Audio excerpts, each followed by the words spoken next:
it is about all of these people and that very special place. So today I want to share the Dear Reader with you guys.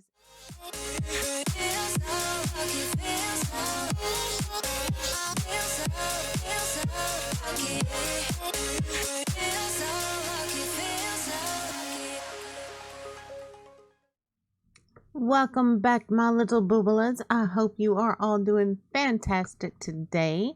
Patrons are actually going to get this first. This is part of their benefits is, they get the sneak peeks first. And this is actually a sneak peek of a project that is incredibly near and dear to my heart. Have you ever thought back to a place or a person that at the time you knew them or at the time you were there, you just really didn't get how incredible and special and magical that place or that person was? And suddenly when you think back on it, it hits you. You're just like, oh wow, that was something special. Yeah, I've been doing a lot of that lately. A lot of realizations lately. And especially about a place that I grew up, a place called Aspen Hill, and had a lot of truly wonderful, amazing people there. And so I've started a series called Aspen Hill, and it is about all of these people and that very special place. So today I want to share the Dear Reader with you guys and kind of get your feedback and just kind of give you an idea of what we're going for here. So, with no further ado, here is the Dear Reader from Aspen Hill, and I'll see you guys back in a minute.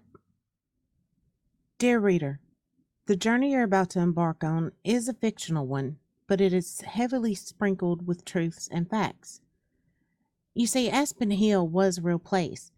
That place and the people I knew while growing up there had a lasting impact on my life. When I was younger, I wanted nothing more than to leave that place and no longer be the, quote, country kid. Now, as a more mature woman with grown children, I see just how Aspen Hill and the people there influenced who I am today. I am grateful for that place and those people. No, my family and those people were not perfect. We all had our issues and problems, but hell, nobody is perfect. Throughout this journey, we will explore some issues and problems when they pertain to the story, but I don't want to dwell on them. Instead, I want the focus to be on what came from them. I've learned over the years that focusing on the negative usually blinds us to the good in both the world and the people around us. We miss out on so many beautiful and wonderful things that way. And that is a true tragedy. Perhaps you'll find these tales boring or simply not your cup of tea. After all, they are quite different than the apocalyptic tales many of you have become accustomed to me telling. But they mean a great deal to me. My hope is you'll find moments to make you smile, think, or even cry. Maybe, just maybe, some part of me has romanticized Aspen Hill and those people. We all do that to some extent with particular places and people in our lives. Is that a bad thing? It could be, but I believe, in the right instances, it's harmless. Perhaps I'm just becoming an old woman full of nostalgia. Personally, I don't find that necessarily to be a bad thing. One thing I know for certain, the story of Aspen Hill is the story I was always meant to write. I've been telling and writing stories since I was old enough to talk, but I always felt like I was missing an important story. I believe all writers have that one story they were born to tell. I spent my life wondering what that story was for me, when it was right in front of me the entire time. It's my theory that youth and lack of experience kept me from seeing that. Sometimes it takes the passage of time and being at the right point in our lives to see and understand things we couldn't before. As you take your first steps into this journey, I ask you to keep some things in mind. Firstly, while this journey will lead out of Aspen Hill at times, ultimately it all begins there and leads back there. Secondly, as I've already stated, this is technically a work of fiction, but it is heavily laden with truths, facts, real people, real places, and real events.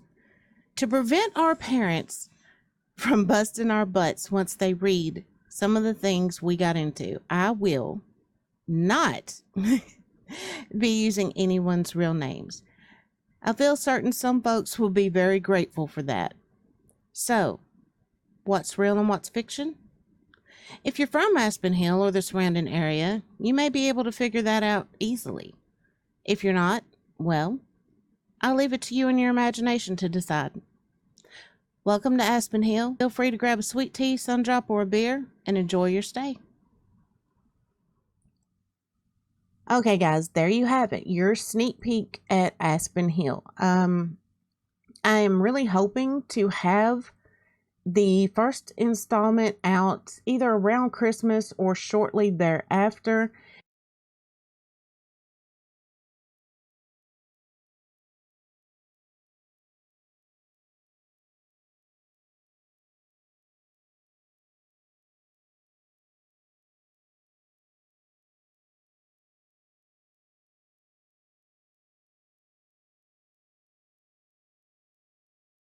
And if you are someone from Aspen Hill, or you know any of the folks that were down in that area,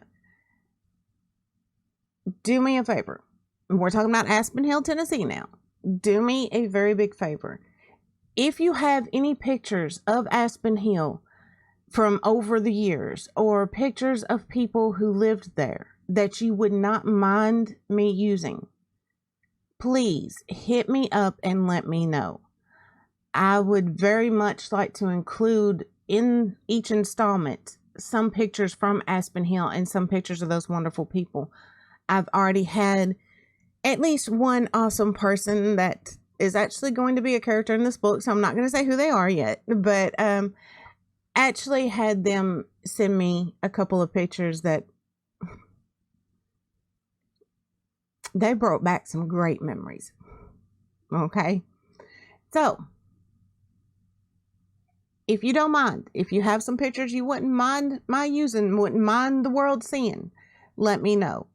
And guys, one of the reasons I am doing this is the older I get, the more I realize how much we let slip away. Especially the younger generation. No shade to them. I'm not meaning it that way, but it's just like we all get so caught up in our own time and our own lives that we let history and tradition and memory slip. And it's sad because doing that, a lot of great places and people are forgotten. This is my way to try to preserve a little bit of that. All right, guys, I'm going to get out of here for right now. Thank you so much for stopping by and hanging out. It is truly, truly appreciated. And guys, until next time, as always, keep reaching for the stars and aiming high. I swear to you, if you do that every day, you will not disappoint yourself. All right. Later, guys.